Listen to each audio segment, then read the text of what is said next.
Minutes. Move, Mr. Chairman. Oh, wait a second, which ones are you doing? Which one? From the February meeting, 14th. Those need to be modified, Mark. February 14th. 11th? 11th. Was I here for that? Make the motion to modify. February 11th. Mark, we need to clarify this. I need a motion first. Move. Need a second? Second. Now you can discuss it. Okay. We need to look at, let's take a second look at this part, the topic called state update. And if everybody will take a minute and read it with me, it says, Town Accountant Jack Taylor reported on capital gains and health care, and that there is a $1 billion deficit from the state. And the capital gains and health care refer to the town of Milford, and the $1 billion deficit is the state of Massachusetts. It's actually 1.2 billion now. And then we go on to say the January projected revenue, and I'm not sure who, the state or the town of Milford, came in much higher than expected. And the last piece, the phrase, says Milford has 1 million in extras, and I don't understand what that is. Where it says "and," that whole sentence should be scratched. I'm not sure how that was in there, or if it's just But it's talking about the state in total. the 1 million in, You know what that is? should be. Don't scratch it, no. You can't scratch it. You can correct it, but you can't scratch it. It has to appear in there because those were the minutes. So you're gonna correct that particular line. It should read or should not appear here. Because that was what was reported, so. Even though we haven't accepted the minutes? Yeah. I mean, how can you change what was said or what wasn't said? What was it said? What was it said? it wasn't Aldo, said. the I don't question think it I'd was, have I don't for think it you was is- said. So what you're going to do is you're gonna say that that needs to be corrected, that did not occur. Right. Right. Now, the thing You know, that, the sentences. thing I think needs to happen is we need to segregate the discussion between what's happening at the state and what's happening here. The state is the comment about the state is a 40,000 foot overview, and the comments about us are what are local to here, operational and tactical here, not strategic at the state. And that's what happens, you start rolling, because I'm, Excuse me, I thought this was totally about the state. Everything except that last section. Right. So it's all about the state. Capital Has nothing to gains- do with the town, Capital gains and healthcare was referring to the state. state. Okay, any other discussion on the minutes as so how are we gonna correct this? Just, are we just gonna? Just took out the last 5, 1, 2, 3, 4, 5, 6, 7 words. Okay. I thought you could amend these minutes, whereas we didn't accept them. I thought you could amend them and then come back at next month's meeting and And do it again. do it again. I you thought that's can. what our history, That's You where can we've always approve- done it. I You think can approve as amended. Right. next month. That's right. No, we could do it. Oh, now? All right, Do it fine. tonight. No. corrected, not as amended. Yeah. Need to We get can the do it Robert's tonight. rules of order out here. All right, so we have a motion on the floor As corrected. as corrected. All in favor? Opposed? Abstained? Okay. Thank you. All right, we're going to start the budget cycle.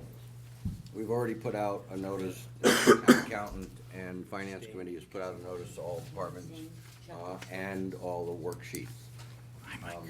Town accountant and finance committee wants to see everything back by the end of this month.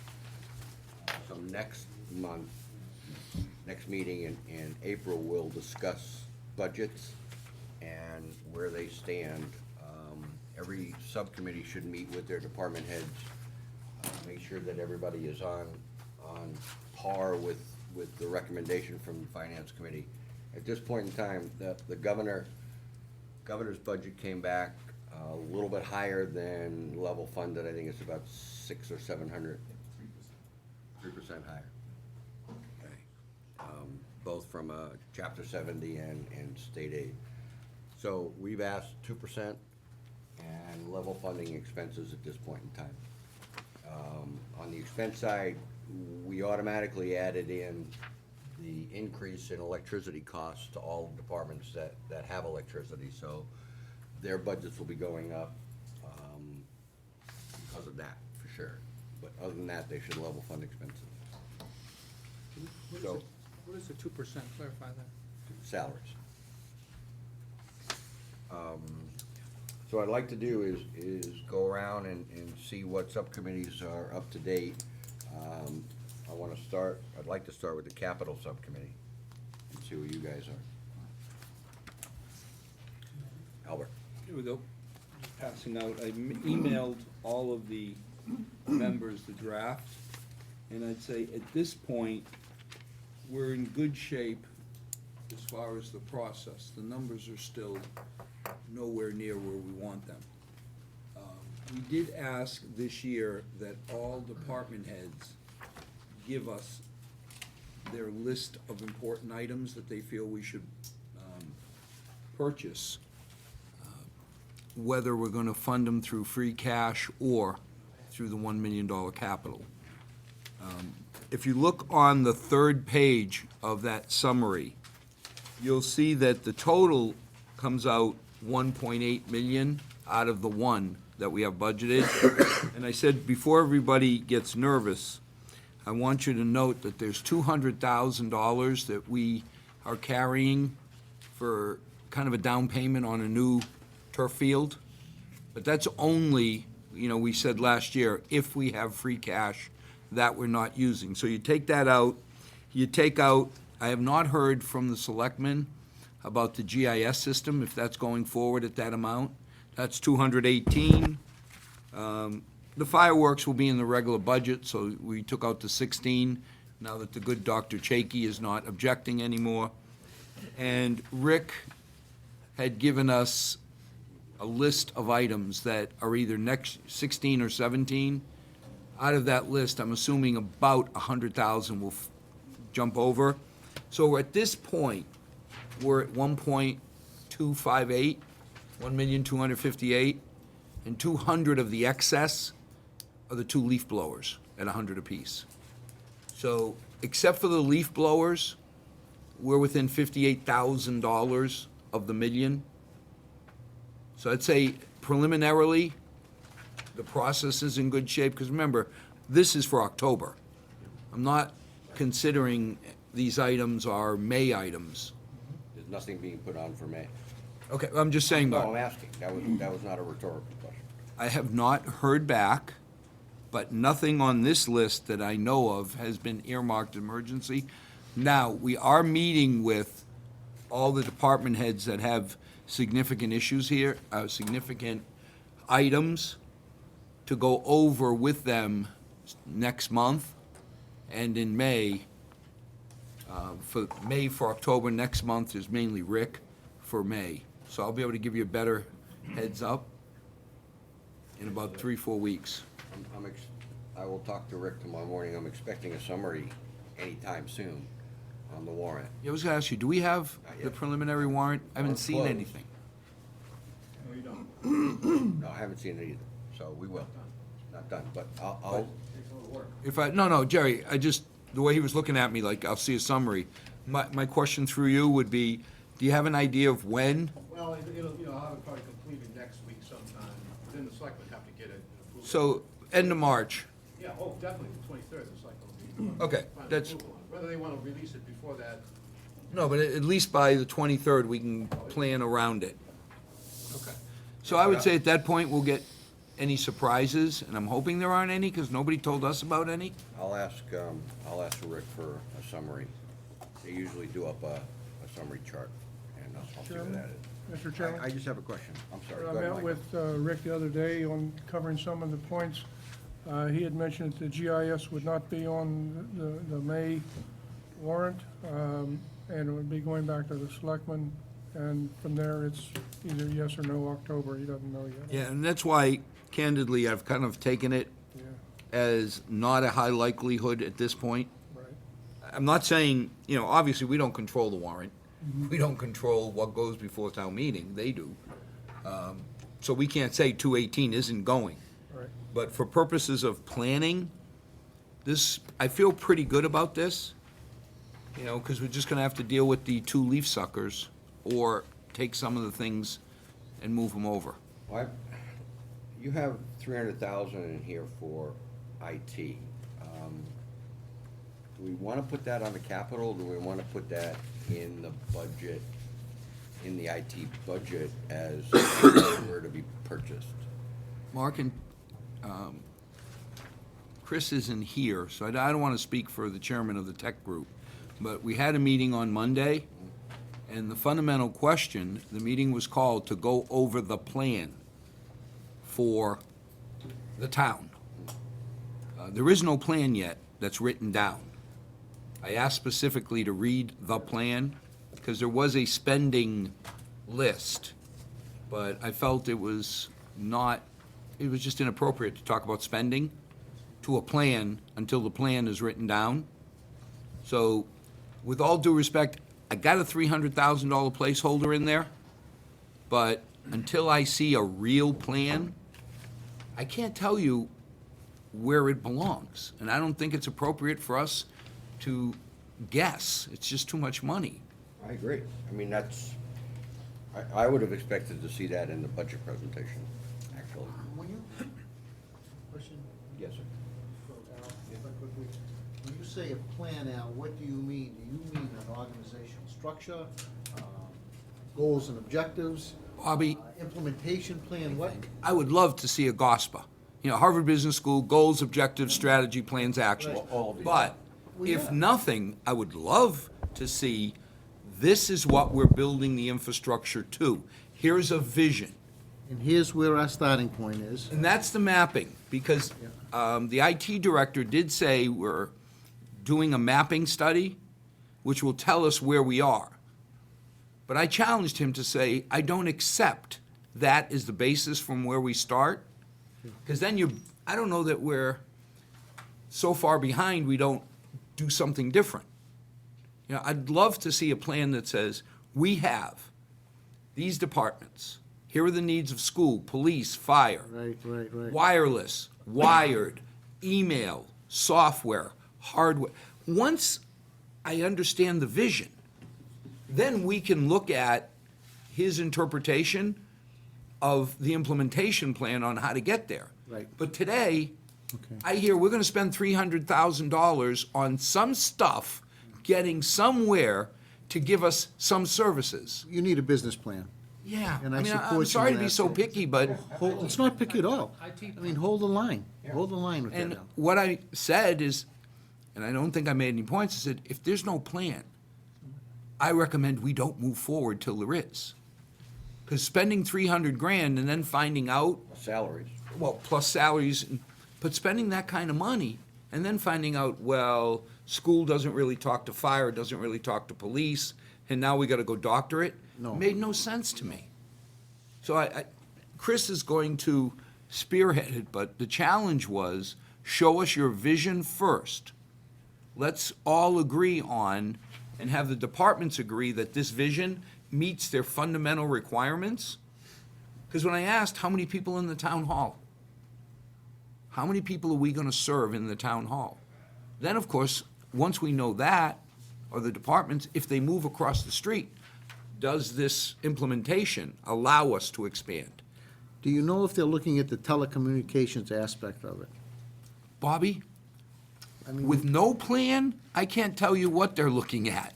I would certainly hope so, because things like VoIP and all, it's exactly my point. I mean, we're looking at different departments that are looking for X amount of dollars to improve and expand their telecommunications. But this is a whole new dynamic, and that's one thing that dovetails right into an IT type structure. one of the And things it should that, be for the whole town. It's easy, once you get the one of the things architecture. that frightens me the most is I've seen people start down a path where they integrate their telecommunications and their data, and then you find you'd be better off having two separate channels, pipes, Maybe, until you know right. what you want. You can't decide, is it better to have one or two? We shouldn't be designing it here, team. I mean, Well, no, but a lot of us are IT guys, and we all understand, I but you're just- absolutely right. We need a plan. We need a business plan, and I absolutely agree that we shouldn't move forward until we have one and know what's going on. So next month, I'll have more updates as the capital subcommittee meets with, you know, the big item people, Rick, police, fire. Highway, Thank you. All right, let's do subcommittee updates, anything that we have. I know Michael had a couple of subcommittee meetings. I know Michael over here had a subcommittee meeting. We'll have one, If you want the sewer, I can do sewer if you want. do sewer as well. So why don't we start over here and work our way around? Sure. Will? Yeah, I met last week with Sydney and Jen at the new youth center. I got a little tour as well. They're doing still a lot of good stuff out of that little building. They really only had a couple of concerns and things that they wanted to bring up based on things that were brought up here in January. They're sitting on a balance around $57,000 in their revolving account. So I thought overall that was they're really good shape there. They had some issues, not issues, but concerns when they were talking about what kind of camps they could do this summer. They usually serviced about 60 kids per week, it being different kids throughout the summer. At the current location, they were thinking probably somewhere in the 20s that they'd still be able to service, still doing the same amount of trips, the same amount of activities, everything like that. They were concerned of the amount of possible or potential contributions that getting this year compared to what they've gotten in past years. And to be honest, I'm not really sure why that concern exists, but it does. But considering the negative that they could potentially be going into their camps, and having a very successful camp was hundreds of dollars. $500 in one scenario, $700 in another. I certainly told them that it was this one member's opinion, that we certainly aren't gonna hold any camps back for a difference of a few $100s, especially when they have the balance that they have in their revolving account. And really, they were honestly just looking for a level of comfort prior to when they come here to say, is it okay if for some reason our contributions come up short, our donations for camp, that we go into our revolving account? And what we've all talked about is that's what it's there for. So, so they were pretty satisfied with that. And again, these are conversations that we've had as a whole committee, so I was very comfortable relaying that message. The other was something that I know I was one of the folks to talk about it in January, along with a few other gentlemen around the table, because it was reflected in the minutes, is when we want to actually make the step of bringing Jen's salary into the town side, and when we want to necessarily move into kind of treating them as a department, which is something that we've talked about, especially over the last year or so. I said it might coincide with them moving into the new building, it might coincide with July 1, it might coincide with, the following fiscal year, but I did want to bring it up because that is something that we talked about. I know a few of us talked about getting her salary onto the town side and getting it out of the revolving account. I know even from the school committee, we never really liked salaries coming out of either school choice or, other revolving accounts. So that's pretty much the update. Anything on the building? We talked about that. Everything, again, I'm missing a meeting because that's upstairs right now. So I get my updates after the fact, but Vonnie's been great. I give her a call, she fills me in. So the next meeting, I'll be able to tell you what happened tonight. Well, two things. I spoke with Zach yesterday with the concerns that we had discussed. And he had talked with Sydney and Jen and explained to them that that's what the revolving account is for, and that's fine. That's what you should use it for.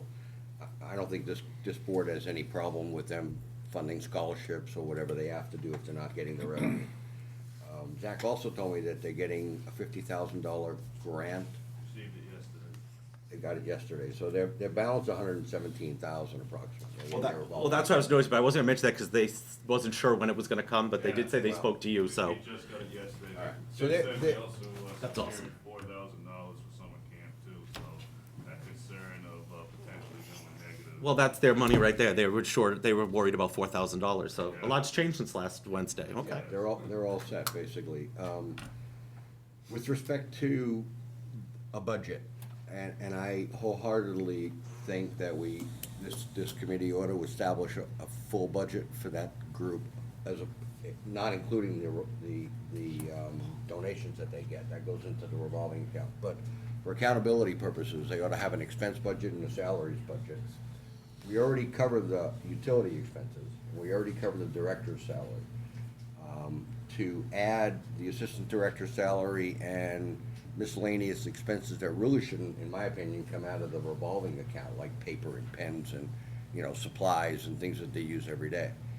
But Zach and I talked about this, and I'll bring it up here.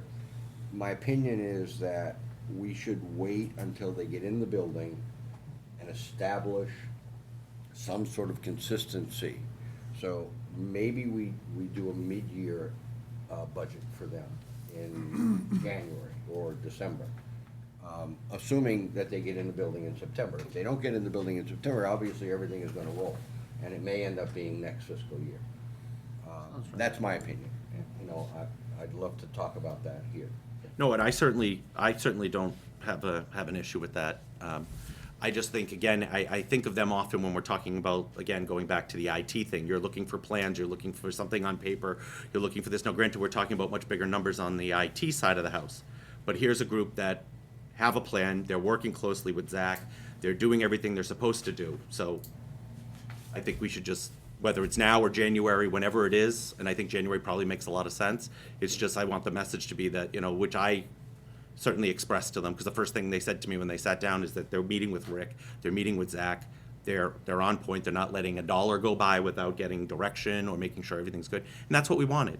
So, you know, I think they're still concerned about paying for past mistakes or whatever however they perceive it. What are We're all all the- that's what I assured them, we're all past that, but they're doing everything right, so they deserve a budget and a department far more than maybe some other groups do at this point. Right, and you know what, I'd like to, as I said, I'd like to see some consistency, and when they do come for a budget, I'd like to see some sort of proposal on what they're gonna do, how they're gonna manage the new building, what programs they're gonna institute, and I would have no problem at that point, and I'm sure this board would acquiesce to all of that. Sir? Two things. One is a question. We had moved the utility money that we budgeted, and they said they'd let us know if they need it. No. I mean, it's their money. We moved the utility money into an article. Right. That money is being spent for utilities out of that article. And that, my question then becomes, you're saying they've got a nice balance.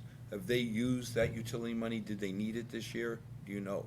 Well, Yeah, we- they used about 16K. Yeah, Zach probably can obviously give a better answer. We covered oil expenses and things I mean, they just filled up again before we got there. So, I mean, they're, as far as I'm concerned, never mind electricity and everything, but they're using it. They've been paying for utilities and, they've been depleting it down. It's probably 7,000 remaining now. So thank God we put that money in there, or they'd be short. Oh, no question.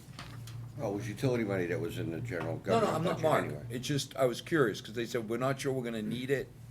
So I'm asking, because as I think, Oh, no, I think your idea of a mid-year correction is noble, but I think candidly, I wouldn't do it. I'd ask them to run a mock budget for the first year, only because no matter what you say, they're gonna take their best guess at a new building, essentially new programs, because after you step away for a year or so, you know, everything's new. And if they start running under or over, then people are gonna draw conclusions. Not that they just didn't know, so they didn't budget it right, and they did the best they could, but dang you, you're $2 over the budget. So I'd say next year will be a great year in my mind. Jen's getting paid anyway. It's not like they're not. The accountability I would do as a pencil ledger. Give them a year to practice.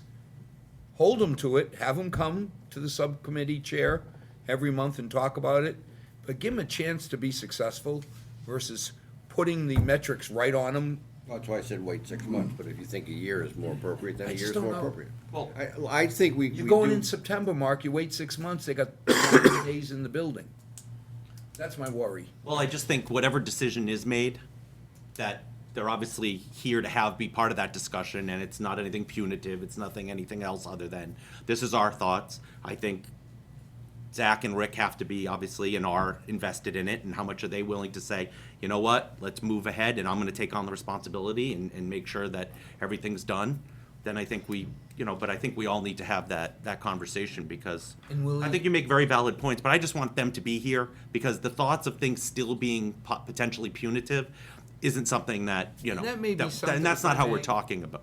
When Paul Revere came out, and he helped us with the youth center, we had a problem. Well, there's many things that happened when Paul Revere was here that is history and we don't deal with anymore.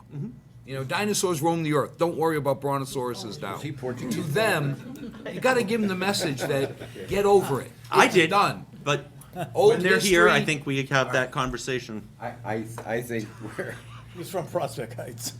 God, no, but you keep bringing up old, it's like, we're over it. all right. Good stuff's I just- happening. I just Focus have on the one good. other Right. request. Learning I experience. just have one other request. They started working on that building in August. I think we ought to see a budget update on where they stand on paper, based on what the original budget was and where they are going forward, so we have at least some update from. Do you want me to get that presented, or do you want them to come here? What's the pleasure of the board? Have them come. Let them bring good I news. agree. I mean, they own it. They're doing hard work. Just want to see it all written up.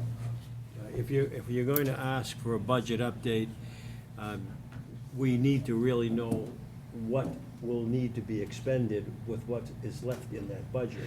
It's nice to know what they've expended to this point, but we need to know how much more they're going to need, or what is existing is going to cover their particular needs. That's the word update. And no, it isn't necessarily. One other thing too, if I might just go backwards a little bit. When we make a change that is being suggested here with regards to how we fund the youth center, that should be done, my opinion, should be done at an annual meeting, not at a mid-year meeting, but at an annual meeting, so it fits in with all of the budgets in the community.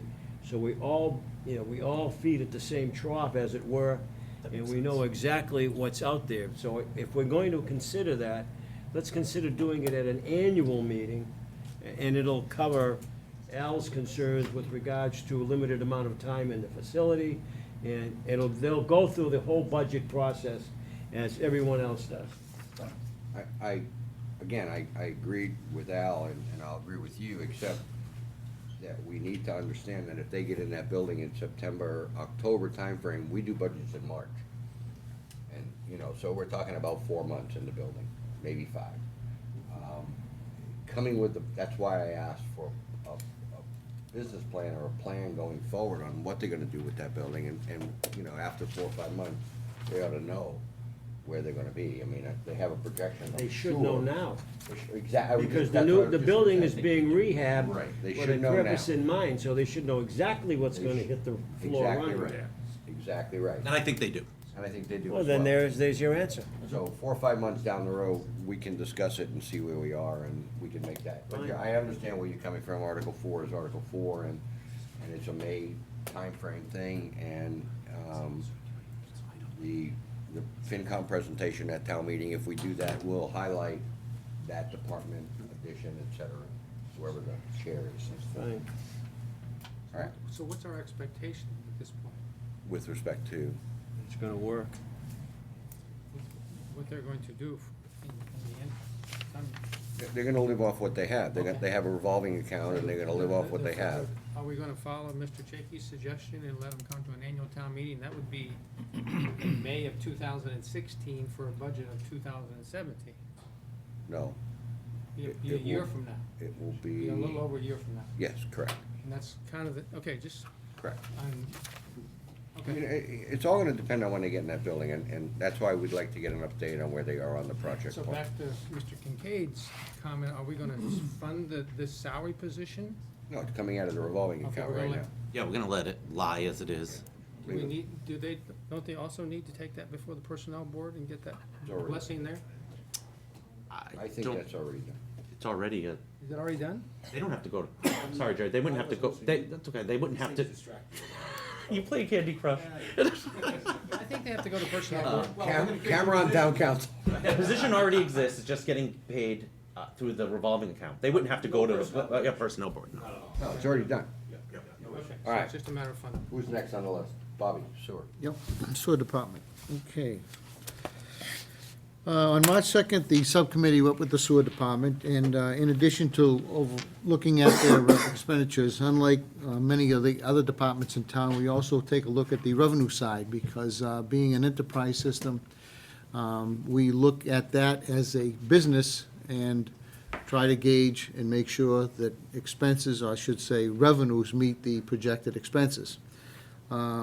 At this point in time, it appears as if both revenues and expenses are in line with all projections. One item that was out of line was line item for water. However, there are some surpluses in other line items that should cover that deficit. They're in a deficit situation at this point to the tune of $16. That was through the end of February. So, again, everything seems to be working fine. They have just settled their contract for 3 years. Salary increases are 2% for all 3 years, 2, 2, and 2%. They are in need of replacing one more screw pump, which is a major component of the sewage treatment plant. The cost of those are $270,000.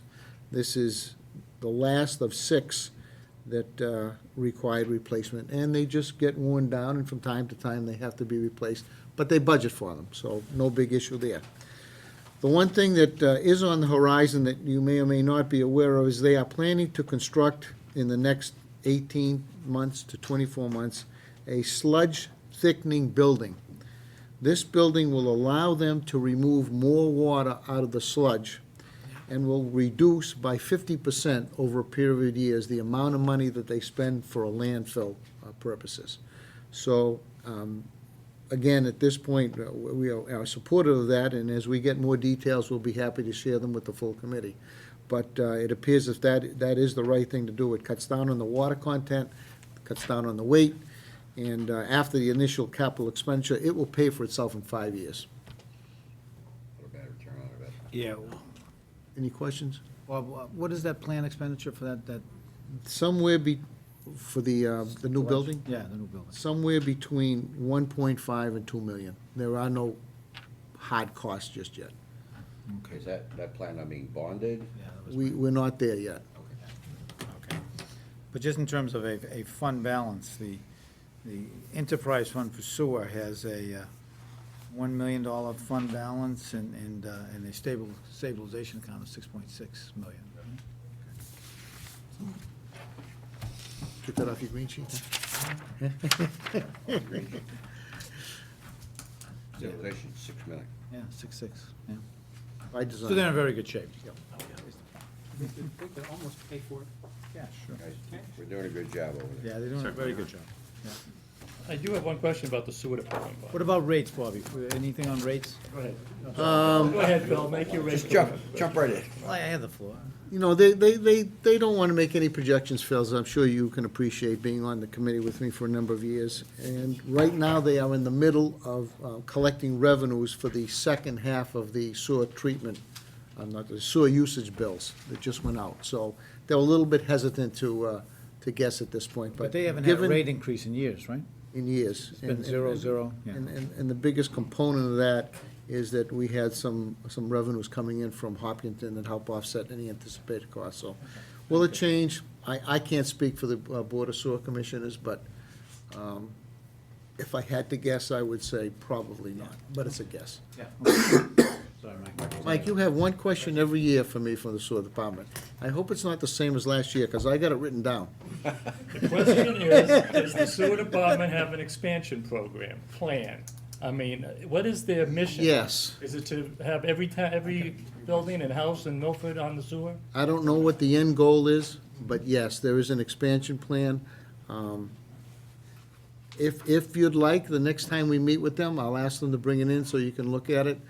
I can't tell you exactly what it is, because it's rather complex, but yes, they do. Okay, that'd be interesting, because it just seems to be one of those, the town, benefits that not all the town is able to take. That was the same question, by the way.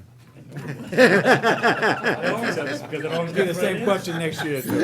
You have a septic in your There's no house. ulterior motive there, is there, Mike? As Mike the has septic septic. gets older, I the have question septic. comes more frequently.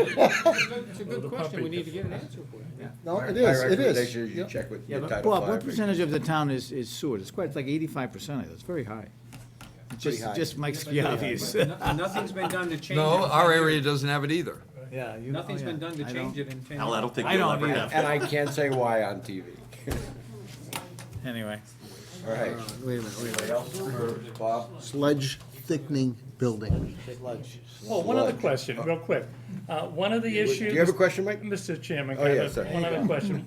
One of the concerns about stormwater management was phosphorus going into the Charles River, and one of the big culprits is the sewer outflow into the Charles River.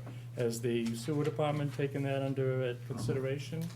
You know, Mike, we didn't discuss that, but I thought the last time we did, I thought they were below the standard. I thought that what they were putting into the Charles River was below that standard. I didn't think they were exceeding those parameters, but I will double check for I you. know that was one of the. Do you points. remember? Anybody else remember on the committee? They were below, it wasn't a problem in the past. Right. Well, the whole town was a problem, so they. But that was runoff, I think, wasn't it? That's from impervious Anything that goes into Charles River. Right. Stormwater, right. Stormwater doesn't go through the sewer. I think the report had phosphorus coming from the sewer outflow as well, so. Infiltration and. inflow. But Mike, I'll chase it down. Yes, yeah, you're welcome. Next. Michael. Three reports, You have Mr. the Chairman. floor. Three reports. We met with the library director, who's here with us today, so she can answer anything that I misremember. Mike Nicholson and I met with her twice since the new year. We met in January and then again last Monday. So we went over a few things to see how they're doing. The first one I submitted, Mr. Sermicola, this is for you, since you came a little bit later. Thank you. So we went over a few things that are happening at the library. Now, between the time that we met in January and the time we met last week, it snowed a lot.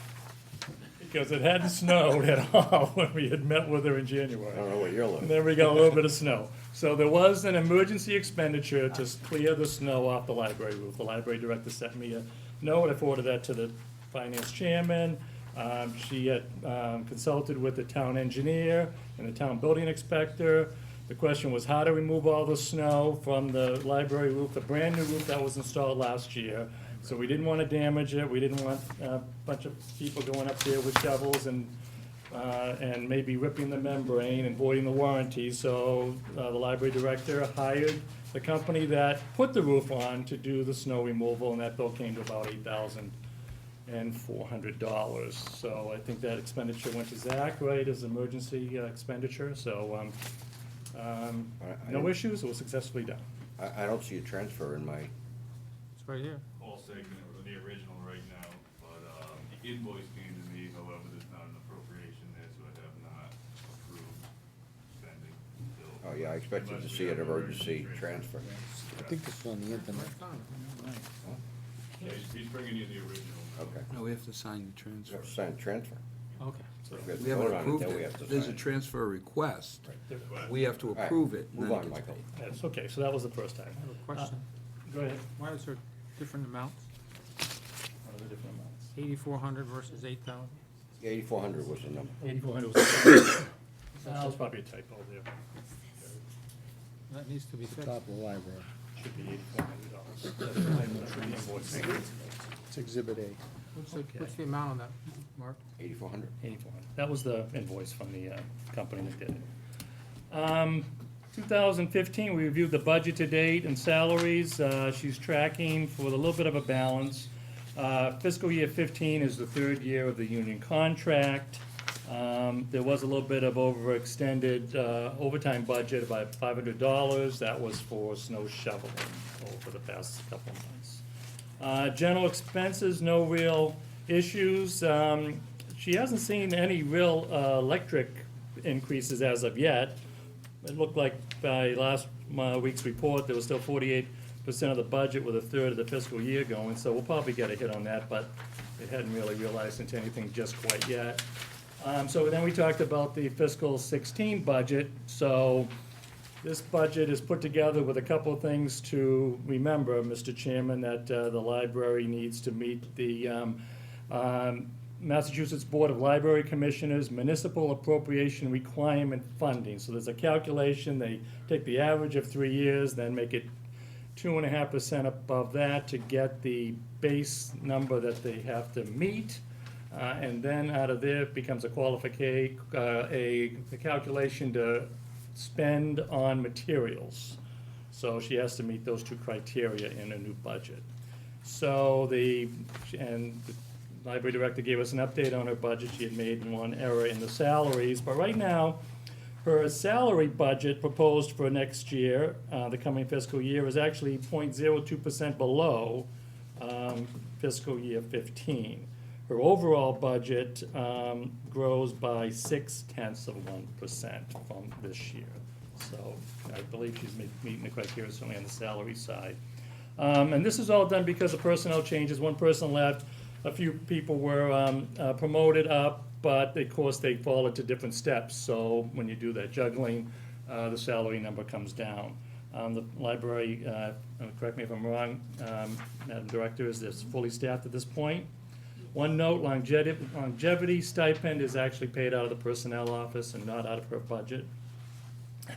So, that's it on her right now projected proposed budget. I sent everybody a copy of it, so it looks like it's, tracking to guidance pretty close.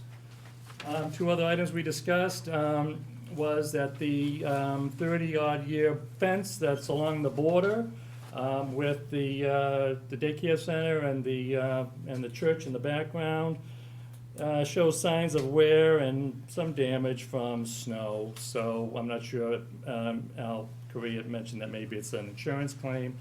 It's not an emergency, it doesn't have to be right now, but we should consider what it would cost to replace the fence. I'm not sure if you could repair it or what type of fence it should be. The director has concerns over chain link fences. She doesn't like them particularly well. I kind of agree with her. But the barn board type fence they have right now is probably on its last leg, so we should look at maybe putting that on the capital planning. The other item is that when they did the roof last year, it was principally on the flat roof section. The library has a cosmetic mansard roof along the side. Those shingles, they repaired or replaced them as necessary, but some more of them have fallen off this past winter from the snow. So there is a balance from the roof project last summer, or maybe it's an insurance claim, as Mr. Correa said. I'm not sure, but we probably should address them once this weather turns better. But again, not an emergency right now. The fact that there's missing shingles from the mansard part of the roof doesn't affect the integrity of the library at all, so we should think about that. Mr. Chairman? Are you done? Yes. Could Mike explain what the balance is? The balance is, from the roof project, it was about. Right, what you just referenced. Yes, so what's it, do we have this, it's like $100,000? Yeah, we got, I use the glasses now. There you go. Okay. It says with a balance of 4 space 92.7 thousand, okay. Oh, Just Mike's typing. yeah. I forgot to just fill don't, that is number it $492,000 balance? or- in. $100,000 balance above that. No, seriously now. I know, the director's looking it up right now. Yeah, I've got balance, $92,668.64. Hit So the it's shift key on your 92.7. So 92.7. that 4 should have been a dollar sign. You hit the because shift I- key when you Hit the type shift 4. key. 28% left. Yes, there you go. You do type, right? I forgot to hit the shift key, Mr. Chairman, so it was 92.7 Ks remaining. I just have a question, if you don't mind. Are you finished with the library? No, I was just gonna say, on the, update on the current articles that she has, which is, from the fall town meeting. She was doing an electrical upgrade and new workstations, so they're finishing configuring what the main floor should look like. And looking to, put in like airport-type charging stations, so you can put USB as well as cords. And, so she'll have that plan, finished this spring and, article completed by June, I think is what she said. Fingers crossed. Two questions. On the Yes, sir. salaries for 16, did, we figured on a leap year, right? One extra day of work? 262 days. Okay. Question 2 is not to you, but it's town council. On the insurance part, Jerry, if There's no the- insurance part. I mean, if somebody hits the fences with their car, we'll chase them for insurance, but our self-insurance fund does not fund wear and tear or Yeah. protect against wear and tear. These are budget items, these are Right. planning things, not, the insurance program is set up to pay for things that we used to insure. We never insured our fences against age or any of that, that's crazy. So no, it's, what I just heard described, insurance is not, our self-insurance fund is not eligible for that. If you did that, it would become a slush fund for every department to use for whatever, reason they had, and that's not what it's for. We have a deductible even before, on one of our vehicles. If like, remember the highway department vehicle that burned, we didn't pay the whole thing, we didn't buy a new vehicle. We had an appraisal done, and as an insurance company would do, set the value of that, and the insurance fund put it the balance, and that amount, but the highway department had to get the balance. So we're very careful with that. If we don't deal with those deductibles and with those liabilities, only insuring the items that we would insure with an insurance policy, then that fund is gonna be depleted very, very quickly. So no, it doesn't apply.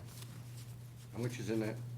Oh, we have 2 funds, we have a liability fund with maybe about $3 million or so, and we have the fund that insures every building and every vehicle in town, which has about, I'm gonna guess around $5 million in it. But again, it's not a fund to be used to supplement budgets. It is a fund for taking care of risks that we formerly insured. Not Where does not the- risks that were never insured. Okay, Where does the interest go? It goes into the fund. goes back into the So fund. the fund grows every year We by the budget interest. money for the fund every You year. budget it, but keep in mind that about 15 years ago, we consciously cut it. We don't budget, we don't fully budget it, we've never fully budgeted it, or it would have been self-sustaining by now. So if the interest keeps rolling in, that's what helps keep it alive. But it's not self-sustaining now as it should have been after 25 years. But You manage it well, and that's what keeps it working. Yeah, my only question, Mr. Chairman, is should we not this year look at the insurance fund and say, this is what should be? Because I get nervous that with the last couple of years, the returns have been negligible, yet inflation marches up at 1-2% a year. Should we be looking at adding money to the insurance fund at this time or not? Well, in my view, we always should, because again, about 15 years ago, when real budget crises were going on, we consciously cut it. It was one area that the Finance Committee then looked at as a way we could save money without cutting into other items. We did. We consciously stopped funding it to the extent we should. So yeah, in my view, we should bring that back, so that someday, that thing could be purely self-sustaining, you won't have to appropriate any money at all. So if you can do that, you should. But on the other end, we have to manage it correctly, almost like an insurance company, and not as just an available fund. I thought we budget money every year in our budget that goes into the insurance fund. We do, but we used to budget, I'm gonna say we budget now around 65 to 90,000 in that range. The original plan back in 1990 was to budget $225,000 per year. We've never come close to that, and obviously we don't come close to that now. And have there been any significant outlays from the, Oh, there's regular outlays of significant, modest significance, occasional, major significance, oh, sure there are outlays, yeah. We have claims that we're dealing with all the time. We have, for better or for worse, our own vehicles that are being damaged in various accidents that we're taking care of on a regular basis. And truly insurable building issues when they come up, but only issues that would have been insured under a regular policy. Mr. Chairman, my concern is, it seems like we're adding 1% per year to that fund, and inflation is 50% to 100% above that. After 10 years, I agree with you, Jerry. I think we run the risk of creating a liability or an exposure. Yeah, we've been very fortunate. The risk is that the fund begins to shrink. It hasn't yet. We've managed it well enough, it hasn't begun to shrink. But hasn't grown as much as it should. All right, we're way off topic now. Susan, anything, Madam Director? No, the only concern I have with the fence is that it butts the Universal Church Daycare Center, and the snow just decimated that part where the children play, and right now there's nobody out there, but my concern is when the snow starts melting, they get out there, that would be dangerous for them. So we're gonna get 3 quotes for vinyl and also for wood. And I guess my main concern is that if we could just do that part, that what abuts the church property is where I'm really focused on. The rest of it can wait. My question on both of those items, the shingle and the fences, is there's maintenance money in that budget, isn't there? It's gone. I use it for everything else. I've got in the one that's, where'd it go? Maintenance, buildings and grounds, I'm gonna have, I only have $1,000 in there right now. Yeah, I don't know if the shingles on the roof would be maintenance, Mr. Chairman, typically. You know, maybe it should have been the total renovation of the roof and the scope of the project. Is it maintenance on your house? Okay. No, if I'm gonna replace my roof, it's not because I put away $10 for maintenance. No, but if you're gonna replace 5 shingles in this kind of weather, like as I have to do this year, it's maintenance. How many shingles fell off, Steve? I'd say 20. So it's a pack, 2 packs of So, shingles. and as for the fence, maybe we just manage that part, take it down, or just, or have some other just short stopgap issue on that. We have extra shingles, so we don't have to buy the supplies, but we'll have to have somebody put them on. EVT do it? Worth a call. Worth a call. All right, so, I have a question. Oh, and Mark, I have a question on the number here. okay, go ahead. You mentioned something about the children at the church. What is the, Well, it's our fence abuts the church property, and because of the snow, it broke and everything, and our concern is that when the children are on the other side of the fence playing, it's a hazard. It's a hazard. We don't want them to get hurt because of the fence, and it's broken. So we have to, our fence is an endangerment to the children. which is yes, that's what I'm saying. Needs to be taken care of immediately. As soon as we can, but we're looking into it. We're getting quotes for the whole fence, which eventually we want to replace. So we're working on it right now. There are no children out there right now. No. Well, because there's snow there. My Yeah. question is, why don't you go to the church and the daycare center and have them put the fence up? Yeah. Since it's their liability. Mr. Nicholson suggested that to me too, and I haven't done that, but we need to do that anyway for security for the library. To take care of all of that, because we've got the air conditioner back there, we've got all the back area back there that we have to protect in the library property. So we're protecting our own interest. At the same time, the daycare has an interest to protect the children from getting hurt also. It sounds like it should be the church and the daycare center doing the fence. I mean, So- Like more study. Right. Yes. Albert, you had a question? Yeah, on the FY 2016 budget, it says it's a required additional 2.5% increase. Is that really required? Because I remember years ago, we were going under this assumption, and then we found out if the entire town doesn't go up 2.5%, the library didn't have to go up 2.5%. Correct. So am I, As long as my budget is above that particular, what's known as municipal appropriations requirement, I'm okay, and we are. Because I talked to the Mass Board of Library Commissioners, and I make sure every year I have the right numbers that I have to surpass. And this year it's 1,146,000 and change. And our budget is 1,155,485. And we should be all right. but it depends on, if the whole town doesn't go up 2.5. Right. We don't have to raise the library. We just can't, if I remember right, we couldn't penalize the library Right. and bring everybody else up. In another town, they went down 10% of their budget and everybody else stayed the same. They were penalized. Right. So, Yeah, we had that problem once. so we met the certification threshold, okay? All right, so, we have a request, emergency transfer request for $8,400 from the library. Motion. Second. Any other discussion? All in favor? Yo. I think we beat that one to death. Thank you. Good job. The Subcommittee for Public Safety It's an met with the antique. police and fire chiefs twice in this new year. We met last Thursday. Mr. Chaky made it to this meeting, Mr. DeVita and Mr. Nicholson made it to this meeting, Mr. Tanal did not. Mr.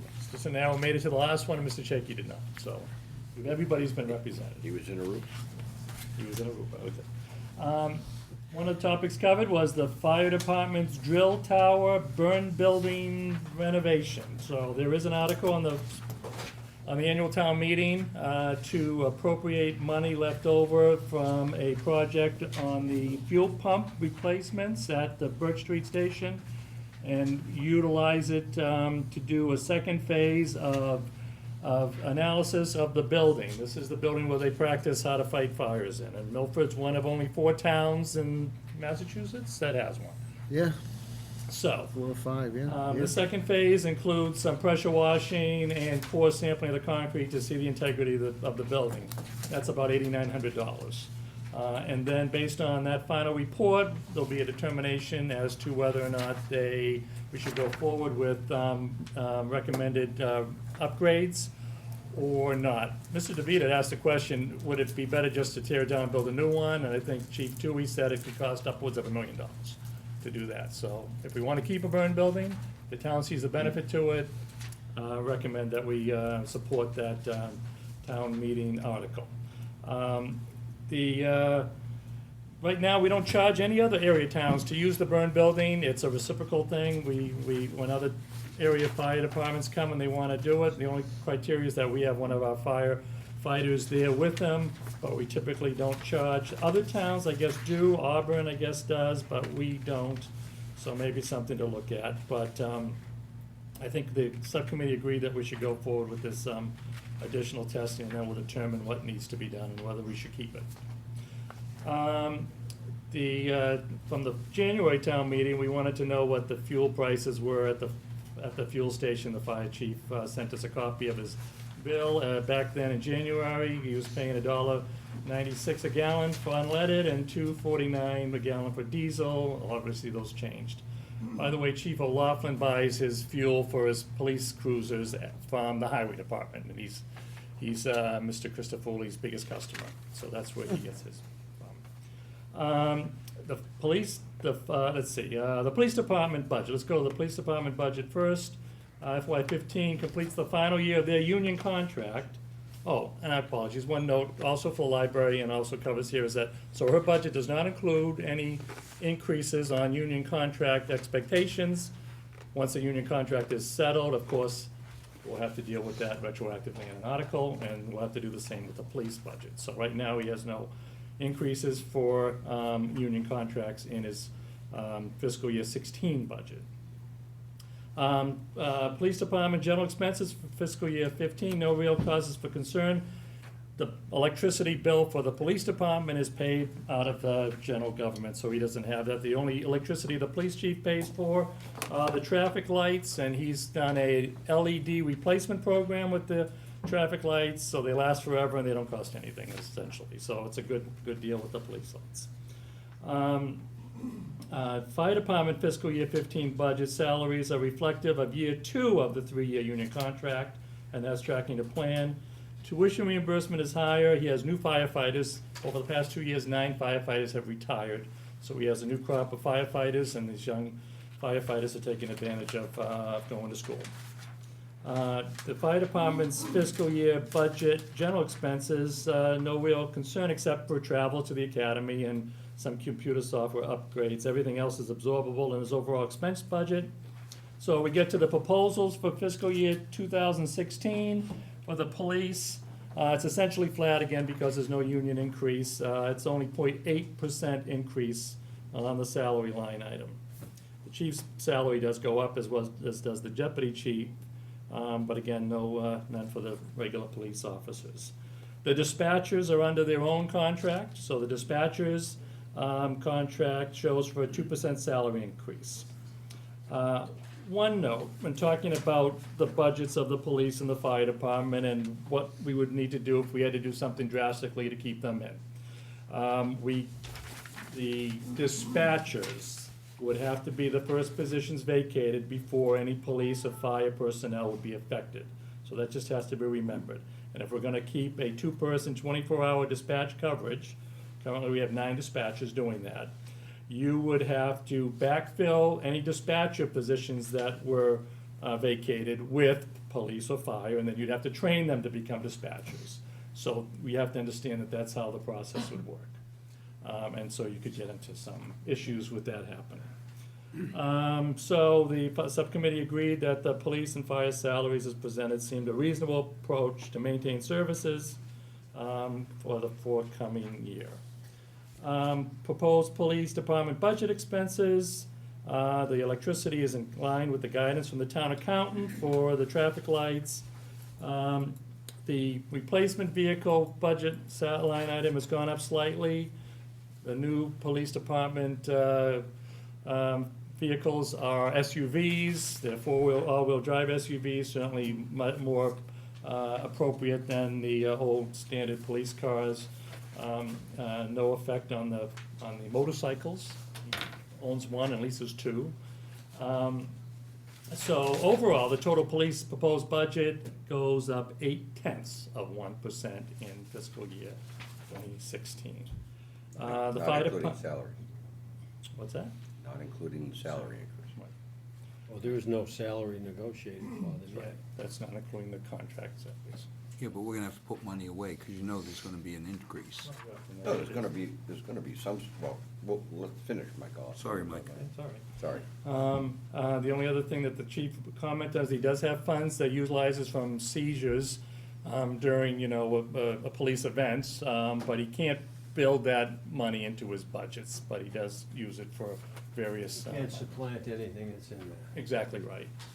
He is in the process of replacing the department's tasers, so don't fall in line with one of those things, because they're probably more powerful than they used to be. Now they can shoot twice. Exactly. Fire department's budget salary increases by 3.7%. That includes a 2% increase on the union contract. Overtime tuition is unchanged, but there are step raises and longevity increases, night differentials, and postgraduate degrees, plus the extra day in the leap year. And I mentioned the point about the 9 firefighters.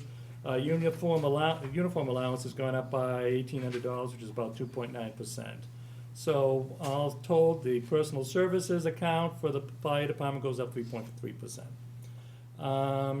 Chief Tui proposed no increases to his general expenses, and I think we, as a subcommittee, accepted this as favorable for this fiscal 16 budgets. Any questions on the police or fire? Yes, sir. Yes, sir. May I ask, or do you want to ask first? You can ask first if you want, but, the drill tower. I thought last year when this came up, we asked the fire chief to tell us or come back to us with what it would cost us to go use somebody else's burn tower. And the quick discussion we had here was like a couple, $300, something like that, and travel time. It will be interesting to do the return on investment of what this is gonna cost versus what it's gonna cost to use somebody else's burn tower twice a year, or 3 times a year. Now, I just wanna make sure that the local communities around here that use it, there's no repercussions from Mutual aid. what am I looking for? Mutual aid? Mutual aid. Okay, if there's a Okay. mutual aid issue, which I doubt there would be, because then it wouldn't be real mutual aid, then I think we really need to look at why even spend the $8,900 to figure out if we're gonna use the tower or not, if in fact it's cheaper not to use it. So I think when the chief presents that article, you gotta have that data, in my opinion. Well, I recommend we bring the fire chief to come in here and talk about his position on a facility that the fire department has and has been utilizing for 20-odd years. Right, and again, what's the cost involved to do ever? Well, again, one of the real questions come out is, what's the benefit of training in a Milford tower versus going all the way to Auburn? The chief had mentioned, we use it 2 or 3 times a year. Now, what I remember is it was gonna cost us $150,000-ish, because the problem with a burn tower is, you damage it when you burn it. They have to practice burning it, and when they light it up, there's wear and tear. So fundamentally, you got big dollars every so many years to replenish or, recondition, I guess is a better word. But the fundamental question is, why is there a benefit, and what's the benefit to having that tower in Milford versus going somewhere else? And then, what are we paying for that benefit? Because I think that's the fundamental question, Bobby. You asked how much for a new one, $1 million, but to refurb it, it's still $250,000 by the time we're done, or 150 minimum. Well, and I think to your point, Al, the question I raised, I'm sorry, Mr. Chairman, I'm sorry, Well, you pointed the question to Bobby, so, I mean. is that I was surprised to learn how few of these there are in the Commonwealth of Massachusetts. And I'm all for sharing, but if we are absorbing a cost because of a product being used by other communities, maybe they should be asked to share in the cost. And the other and so I think you're absolutely right, Mike. I think the proper thing to do at this point is to bring in the fire chief and get all of these questions out on the table. And I think you mentioned that when other towns come in and use our burn building, we have to have a fireman there for whatever reason. I'm not questioning that. Is that overtime for us? Are we absorbing that expense as well? Believe me, I'm 200% behind the best fire and police force money can offer, but at what price glory? Bobby, and that was my biggest question, was if we're gonna put in $150,000, $200,000 to refurb it, and we use it 5 times, Yep. and the other towns use it 15, well, would we be better off, I hate to be cold about it, but limiting how much other towns can use it? Or asking them to say, it's 25 cycles per refurb, it costs us X dollars per refurb. If you wanna burn our building, just chip in the same amount we And do. I don't think that subject has ever been broached with these other departments. Maybe they'd be happy to do it. Maybe they say, hey, we want the best training we can afford our firefighters. Or maybe they go to Auburn. Or maybe they go to Auburn. Sure. Yes, Mike. Well, it's their choice. A facility like Auburn, when I asked the chief what they charged, it was not a very large amount. It surprised me. $300. In fact, it was almost, I thought to myself, if we had to pay one fireman overtime to stand there, you probably just wiped out the fee that they charge. So if you charge a higher fee, then they're not gonna come and use you, they'll go to Auburn or wherever. Right. To do it. Exactly. Now, as far as the tower wearing out, barring any surprises when they do the cord rooms and all, it does sound like very likely they'll just have to put in fire brick. And when we talk about burning fires in the structure, these are low temperature fires, relatively speaking. Now, they're burning pine wood pallets. They're not really doing high temperature burns in the structure. So it kinda, unless it comes out and then they say this place needs to be replaced, then is it really the time to talk about, let's go somewhere else. But very likely, from what we're hearing, it sounds like it's gonna just require fire brick coating and give it a whole new life. I don't have enough information to tell you low burn, high burn. What I'm looking at is a $150,000 burn Well, we don't know in our that yet. cap, well, that was the estimate We don't know that. that the chief told me to put in the budget for a year or so from now. So even if it's only $100,000 and we use it 4 times, I mean, that's 25 grand a time. But what you're asking, Al, is for us as a town to readdress a decision that was made 20 years ago to build the burn building. Yes. Right. All I'm asking for is a current assessment of the pros and cons of maintaining a building. a return And it on may investment, make basically. sense for all the right reasons, that if it costs us 200, if it's gonna threaten a firefighter's life, the 200 grand, nobody's gonna gripe about it. Right, it's not a simple financial calculation, Mr. Chairman, a return on investment. There's the benefit of having the burn. That's, all we're asking is, An for that kind intangible. of money, give us a white paper. But it's not, it's a return on investment, okay? Basically, we either have our own building or we pay somebody else to use their building. And so if it's gonna cost X dollars to have our own building and X minus 10,000 to use somebody else's, it's an ROI number. If everybody It's wants to use black somebody and white. else's building, evenally nobody has a building. Well, maybe. Then the state has Then to the come state in. will build one. Well, they do have a big one. That's Mr. the Chairman, problem. Right. I You're didn't, not allowed to use that. All right. without beating the horse, I didn't understand the comment, Mike, in the report. The newer firefighters are, however, I understand taking advantage of tuition, because I would assume they're younger, but what does it mean, taking advantage of night shifts? They go on the night shift, they get that differential. But didn't if I say old people, I will be politically incorrect, but the existing firefighters that worked at night, they didn't get a differential? They do get a differential. So I guess I don't see, net zero to me. Wait, there's no night work. It's a 24-hour shift. No, but Mark, here it implies that there is a difference because the newer firefighters are going into a different shift. I guess my question is, but didn't the old guys get the shift too? They did, but I think what, I probably didn't write that as well as it should have been written. I think that it's an advantage for us when the younger firefighters do the night. Oh, okay. Yes, because So it's better for Because their us. salaries. the salaries. No, I understand, but where it said taking advantage. Why are we beating Wait, this horse? I'm sorry, I don't mean to beat a dead horse here, but it's interesting to me why that even comes up. Exactly. They're on 24-hour shifts.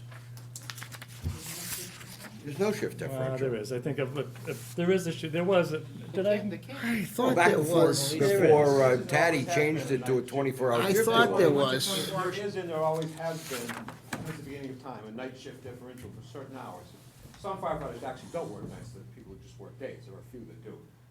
But the hours that they work at night within the certain hours, I don't remember what they are, there's a night shift differential, there always has been. Right, there is. But is there a night shift differential that is a difference between a new firefighter and an old? Well, a new firefighter just hired in the first step is gonna have a lower rate, so that'd be 10% of a lower rate. It's not a Oh, so it's a percentage. percentage, it's not like X dollars an hour. Percentage, yeah. Now I understand. Okay, last Michael. question. This 3.3%. That's substantially above the 2%, and if we're accepting 3.3, are we going back to the school and everybody else saying it's okay to go 50% above the, I didn't say don't it think was- we ought to accept 3.3, but we haven't voted on any of this. no, I'm just saying, but the subcommittee may have had a rationale for saying 3.3 is okay, but if we do that, Is that what's contracted? we gotta yeah, but Willie, I'll play the game I'm with just the asking. school. The school will tell you they're contracted. Was it last year, they said they had to go up 4%? And we said no? I'm just asking, is that this year going into the next year of their contract, it's a 3.3? Well, when you did all the calculations All the between calculations. them, that's what their salary went up, that's what the salary line up went. Yes. What do you that's mean, right. all the calculations between them? Well, between the union contracts. Yep. Go through this every year. And the other personnel that are on the salary line. Even When you did the I'll send you the spreadsheet, but yes, it does show, That's why I asked. I when didn't- you do the final number and you divide by last year's budget, it's 3.3. It's the same the school did. And my biggest concern is, I have nothing against fire, but if we're going 3.3 on fire, we've gotta be sensitive that the same calculations are used in every department, and I don't think kinda that got a was, hard time looking at others I saying don't think two. that was the directive. The recommendation was 2% on the salary line item.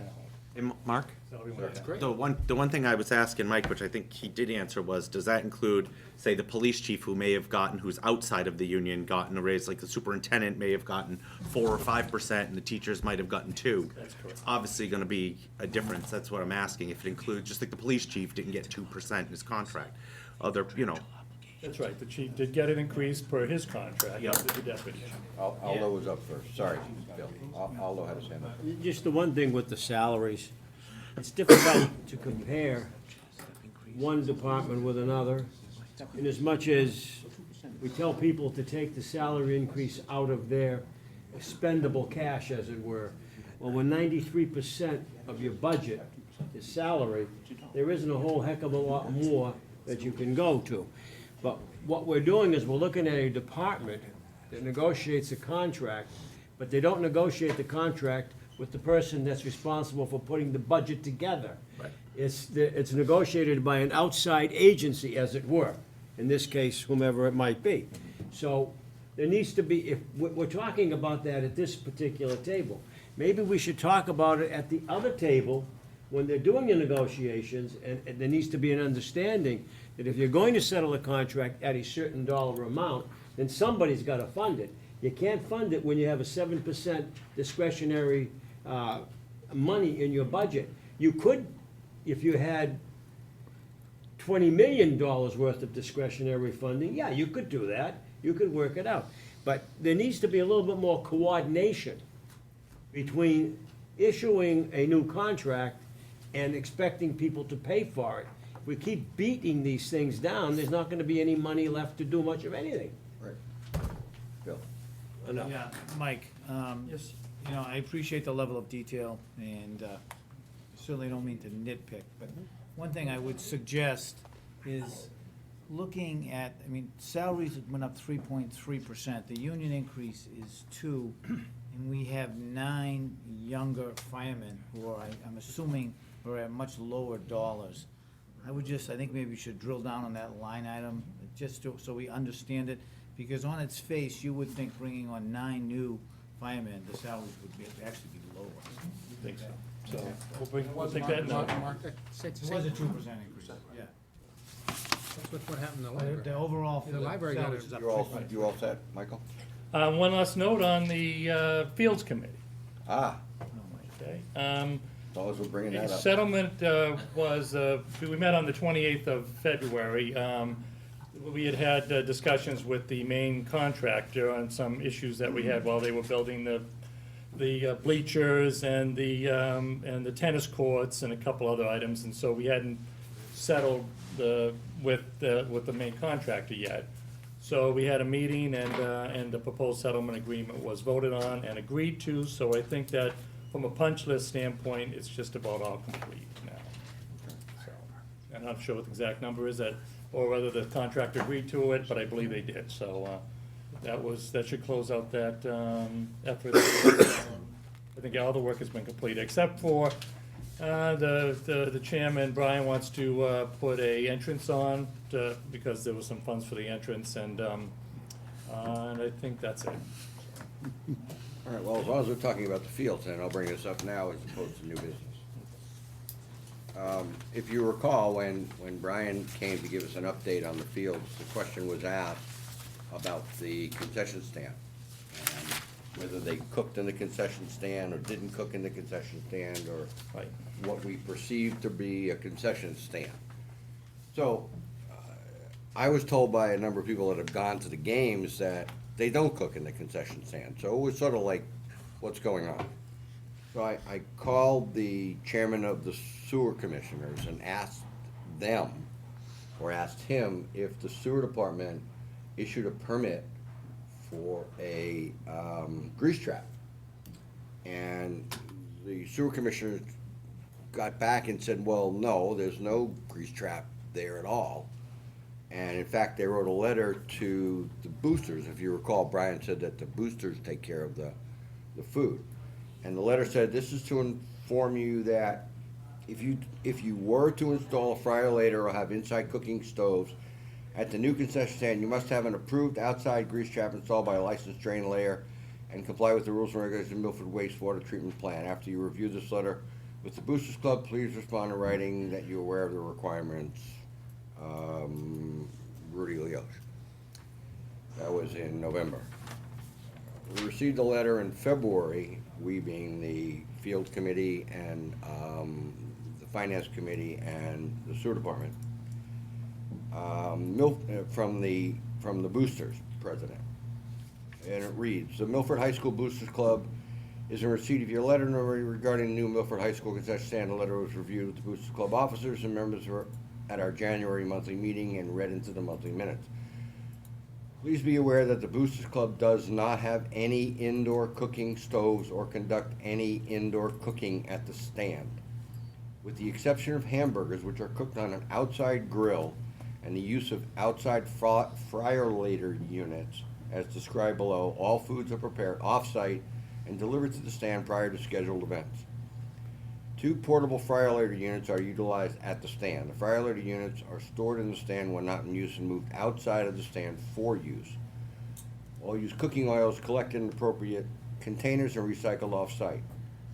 Fryer later units are wiped clean of all oil, clean rags, and sanitized in white paper towels. No new or used cooking oil is disposed of via the concession stand sinks. The sinks within the concession stand are used only for washing, serving utensils, and trays. DOH, the Board of A copy of your letter will be posted with the concession stand for reference in future compliance. So, when I received this, I asked myself, I thought, and I think everybody here might have perceived, that when we appropriated the money for a new concession stand, that there was going to be cooking in that concession stand, and that it was gonna be a real concession stand. So I was surprised to find out that it wasn't. And I guess we ended up spending $750,000 on a bathroom. And, No, Mark, it was only like $350 for the hot dog stand. no, it was not. We appropriated $450 up front, and then we appropriated another $300,000 after. For some reason, I thought the hot dog stand No, was it was $350. $750. No, it was not, Mr. Chairman. No, the money was used for the softball field work, so. the Well, Concession regardless, stand cost less than $300,000. regardless, we can't cook there, and I'm sort of, now the parents are, we were better off with the other stand. I don't even know why we ended up doing this, basically, because I thought we were gonna have a brand new spiffy. $300,000 hot dog stand that we can't make hot dogs in? Yeah. Is that how you're gonna summarize this, Al? Really? I'm just trying to understand. You bought a facility because it's now at the new entrance to the facility. Wait, I don't wanna get antagonistic about That's this. the reason why it's there, Mr. Chairman. Well, why didn't we put a grease trap in and have it cookable?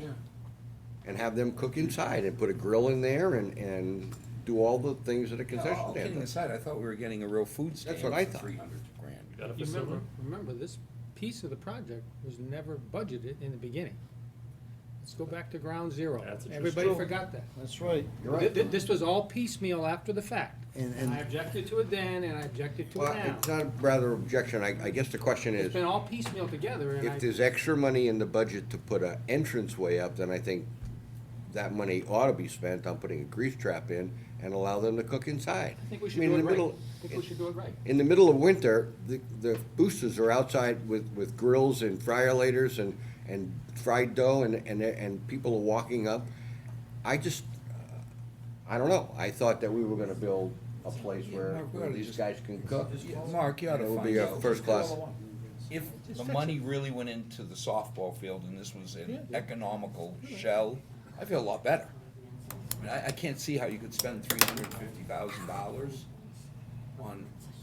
On a pre-built, no, it's not empty. There's the half the building is the restroom. Well, that's what I'm saying, Mike, all we gotta There is a do is bathroom understand.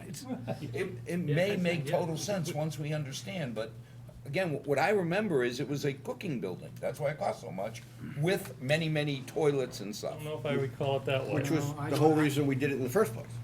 Well, if you recall, when the money was first asked for, there were no plans. There were never any plans presented to this committee A restroom facility. for the restrooms or the concession stand That's right. initially. That's right. That is So we need to be very careful, because. But I mean, isn't this a decision that really belongs with the schools and the Parks Department? Is this really our bailiwick here No, I to guess decide what should be contained in a? No in a question. concession? The reason I asked the question of Brian when he came is the perception, I thought, that they'd be able to cook there, and I know that in order to cook there, that you need a grease trap, an outside. You do, Okay. you do. Being the real estate guy. do. And so I asked the sewer department if there was one, and just a follow-up. I'm just disappointed that, you can't cook in that place, and I just think it was an error of judgment, as I would put it, basically. Just FYI, because you brought up, Can't deal with it, so let's move on. all right, moving right along. Thank you. Budget summary, and by the way, the town council has requested that we go into executive session after this, so let's finish up our meeting and then go into exec. Budget summary, you guys, you have an update on where we are on the balance sheet, or? Go ahead, please.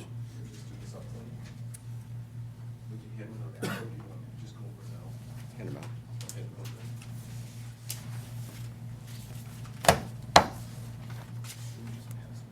Mr. Chairman, I have one question for old business when it's appropriate, Okay. just because of the, Will you not send this out by Executive a session, PDF eh? file or Excel We'll spreadsheet? do old business, new business. yeah, didn't get out. Yeah, let's, Go ahead, Zach. Thank you. Mark? Yep. Just a point, some things we hand out in paper, some things we send PDF, and some things we send spreadsheets. That's, We have an IT problem. okay. We have tablets coming. I'm not I have worried a about tab. tablets. I got one. And world peace. Just, All right, moving right along. Go ahead, Zach, or Paul, whoever's gonna, Paul first, could you? Sure, thank you. We tried to put together our balance sheet, what we call it, our expenses and revenue estimates for the current fiscal year that we're budgeting for, beginning July 1. And we updated it with the most recent numbers that we got from the governor's first budget, which will then have to be approved by the House and the Senate. So it has a few iterations to go through. Not written in stone. Yeah, so this is just the first estimate. There will be additional changes to this. So in our first run at this, we've put in the cherry sheet at the governor's budget. The other revenues are projected at the revenues that were received last year, which is how you're supposed to record them for projection purposes. We have the current school choice numbers are in there for both the sending and the receiving, so that's one of the changes that we noted on this budget. And it seems like there's a bigger shift, that Milford's losing additional funding this year. You should just go through the numbers. I think. Okay. So, for example, the school choice in number is 438,000, and so the school choice out number is on the assessment sheet for over $1 million. So that differential has been widening or diverging. All right, so you understand, just so everybody understands, choice in money goes to the school department. Choice out money comes out of the general fund and we pay. That number used to be almost equal, Yes. and now we're about 2.5 times the other way. Used to be Yeah, about but Mark, it positive hasn't 100. been equal for many, many Not years. that often, 3 years, Yes, it was. I believe. I just remember years ago, we were asking, because we used to have a plus and then it went negative. No, it was like 500,000 Yeah, choice it's been out. diverging for a few years. Right. All right, great, thank you. I'll bring it up to the school department. And so, again, with our revenues, obviously, we started with the levy as well, and the 2.5% that gets added to that, and we put in a modest 400,000 for new growth. On the expense side, we basically put a 2% number in for all of the operating budgets. Some of the other items have already been mentioned, such as electricity, which there was additional funding put in. We had added over 400,000 for electricity, just for Close to that. $500,000. Yeah, for that one item. Other accounts, the increases were budgeted at a higher amount for retirement at 5%. Health insurance is in the between 6 and 7%, including the OPEB contribution that's in that part of the budget. So the governor's budget, just keep in mind, that's a 3.1% increase over last year's cherry sheet numbers. So whether that holds, that's why we're, in flux with this for a period of time. We also, looking at next year, added 100,000 in for snow and ice. So upping that amount, we typically have 500 in there. And it's just a number we're putting in. We've had 1 year in the last 5 where it was less than that. And we've had 3 years where it's been over $1 million. And so it might be prudent to put a small increase in there. When I first started here, that number was 250,000. And so back in the Mesozoic era, it was that number. Now we're up to 500,000, so. When Phil got commented. That's it. So anyway, so those are some of the numbers. On the other uses of funds, we're trying to budget, at this point in time, $1 million for either stabilization, debt, or school, whatever you want to call that. But we'd like to allocate that. We keep in the back of our minds, we have a $60 million school project coming on board, and of which at least 30 million of it we're going to be borrowing, and we don't know the final cost. We don't know what the final reimbursements are going to be because of what expenses are allowed and not what the final interest rates are going to be. So that's kind of a big wild card that's out there. So whatever we can put away now for that. It also looks like we will not be bonding that this year, so you won't see an increase in the operating budget for Woodland for 16, but most likely we'll see something for 17. Yeah. Okay, and so for the other financing estimates, the overlay account, we put in what they had in there for last year, 688,000.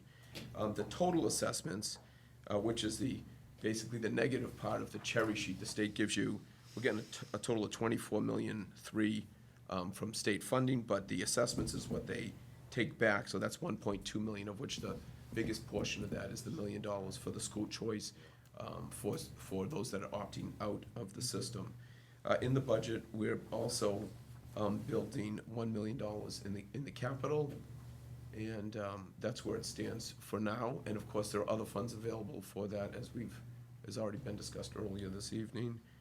And for the time being, and whether this will hold up or not, we put in a levy adjustment comparable to the levy adjustment last year of $1.8 million.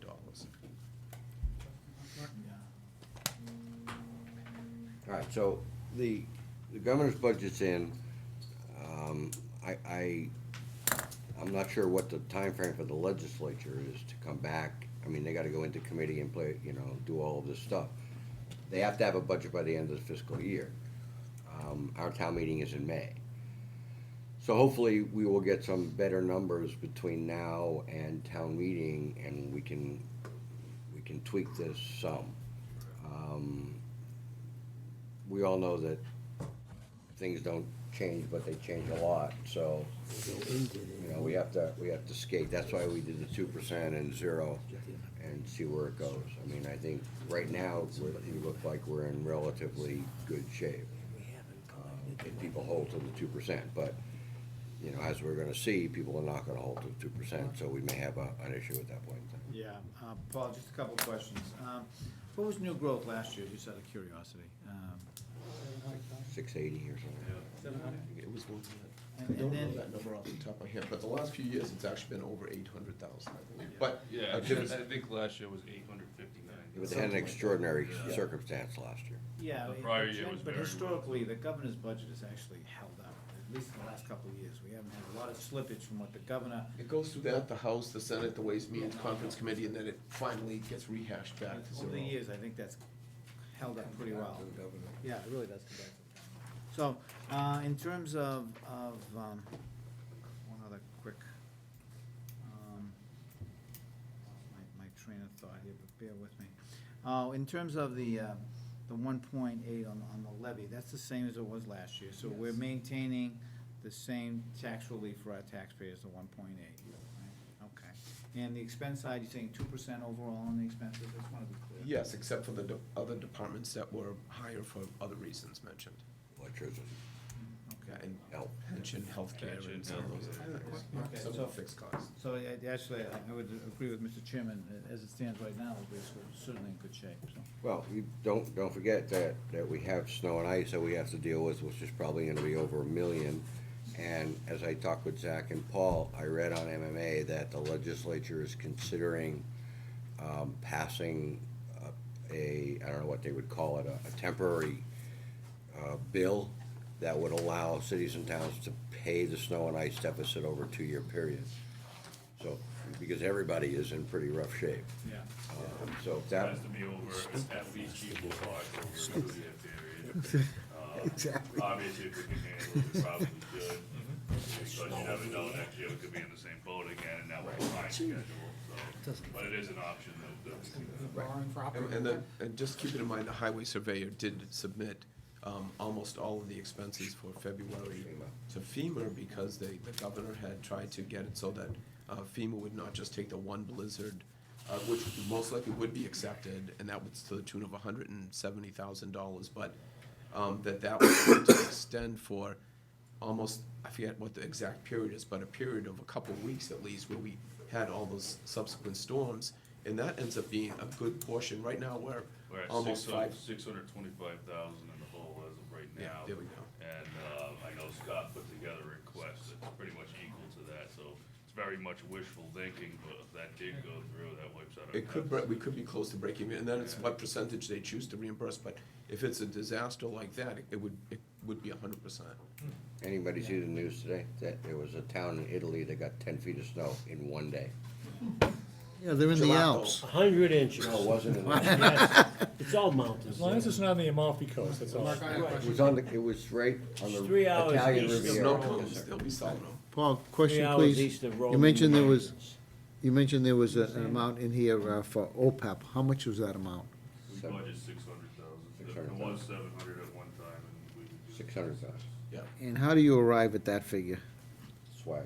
That was a number that when we initially discussed this with the town treasurer, going back a few years, and they actually even had consultants in when this whole OPEB thing came about, which is the other post-employment benefits that is not including a pension, a retirement, but those other ones like health insurance and things like that is the big driver. Where is that? There are estimates there's a wide range of estimates you get, and so at that time, the treasurer had suggested that at least we start something. Right, I And a understand. certain percentage of communities have started funding this. Right.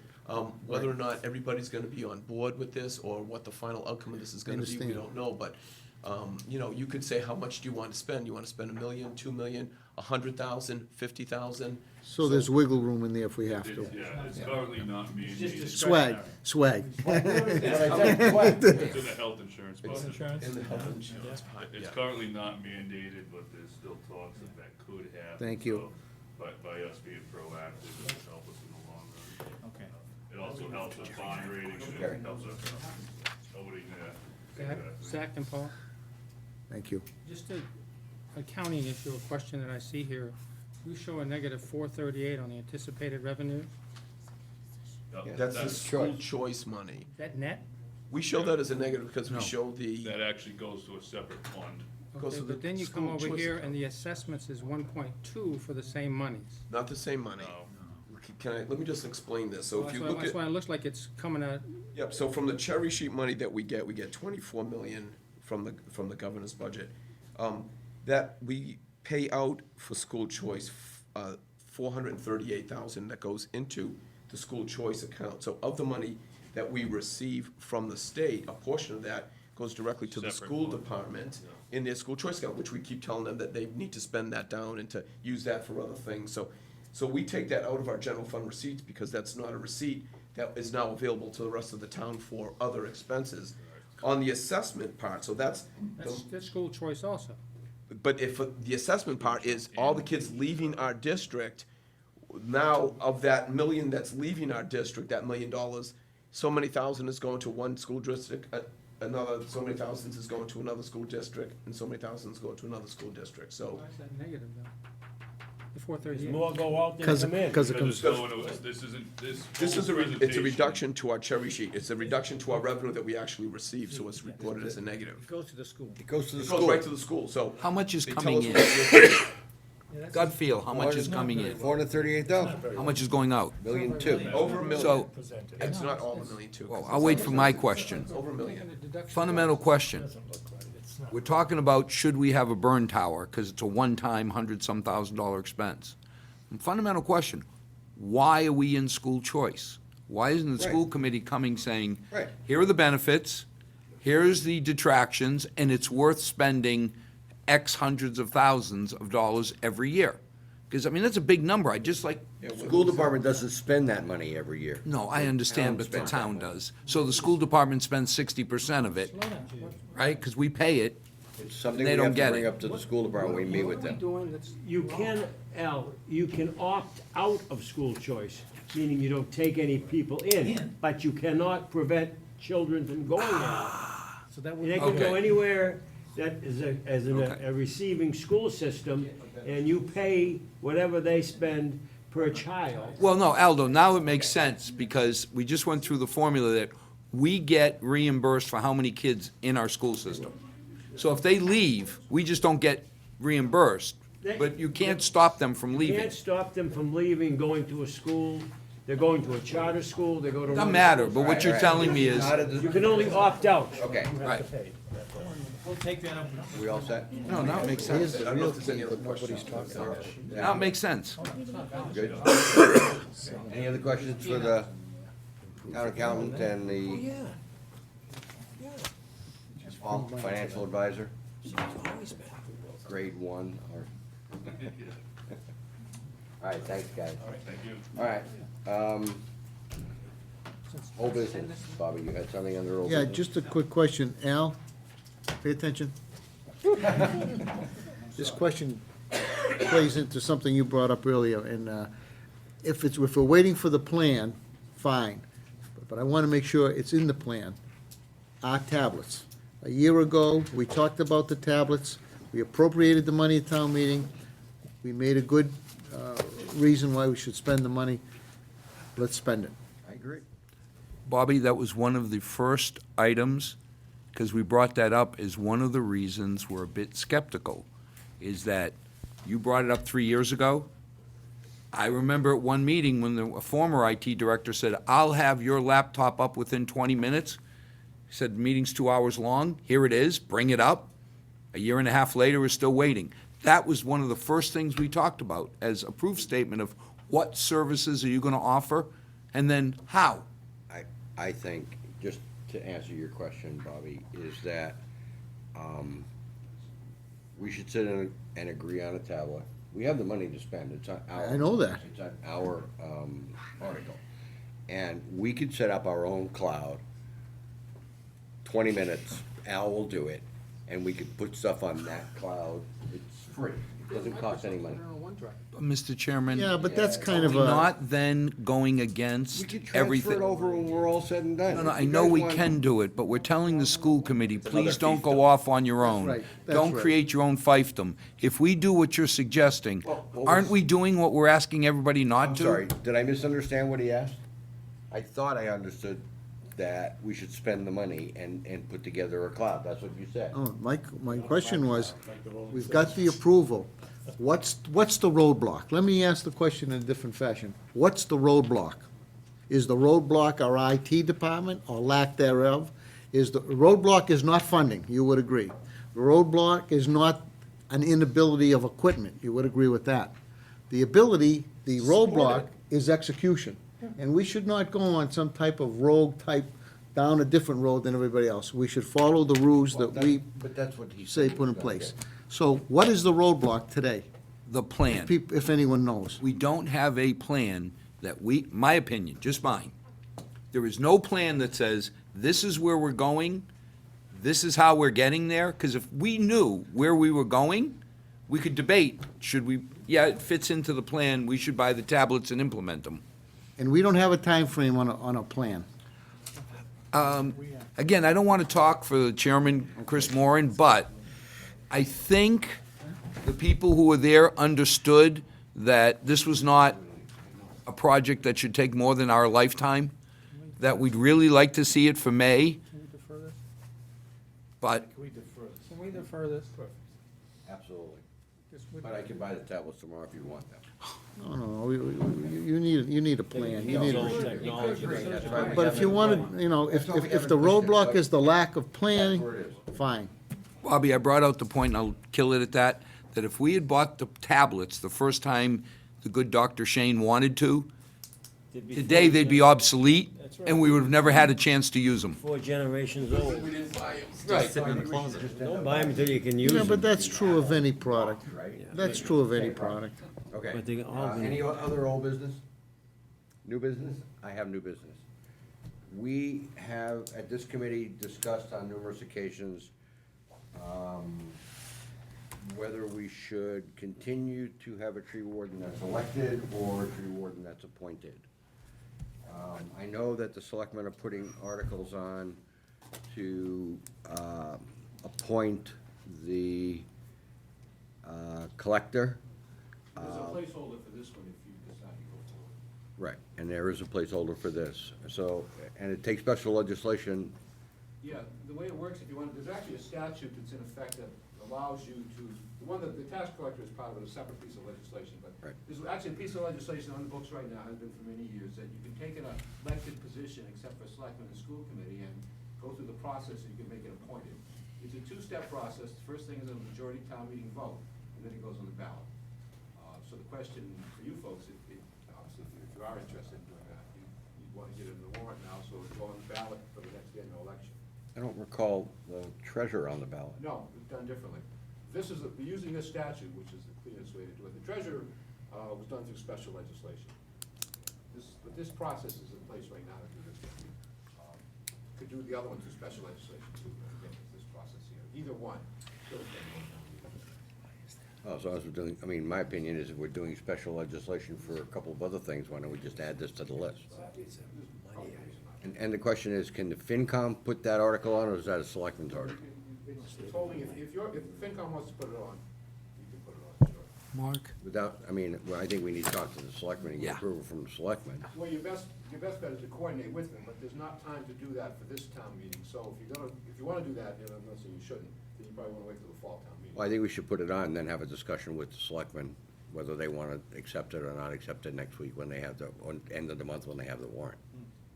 You know, they'll meet on the 23rd and sign the warrant that night, so there won't be time to, you know, take it on. We, We can pass it over if we put it on now. All right.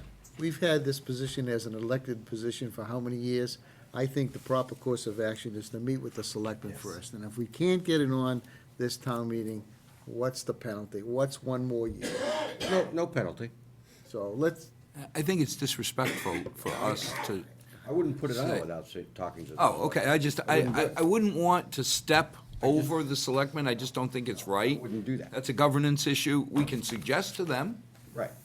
Well, the way What? you're saying is, let's hold it till the fall then. Jerry, all I'm saying is, we should give them the respect No, I agree. of their position. I'm just saying, but If it means waiting to the fall, you need to have to wait. Okay. Then we so wait. The question is, if we wait till the fall, it's a three-year position. How does that work in terms of? It won't matter, because once, whether you do it by special legislation or through the existing statute, once it's in effect, and the incumbent is no longer the tree warden unless he gets the appointment, so. Okay. It's not an issue. All right, and the Mass General law says we have to have a tree warden. So we would have to, Doesn't have to say he has to somebody, be elected. my suggestion would be in the highway department, have Scott hire a certified tree person as part of, an addition to his department. Well, it'll be a selectman's appointment of the tree warden, but. Right. They can work together and tie that into the highway Right. department, no different. Exactly. But I mean, as a place to put it, that would be, I think, that would be the We place. did that once before, for many years. Right, Joe was, Tree warden, although elected, was in the highway department, under the control of the highway superintendent. yeah, I remember we've had it back and forth and up and down. All right. I will, talk with Rick and get it on the agenda sometime in April or May or whatever. Leave it to the fall.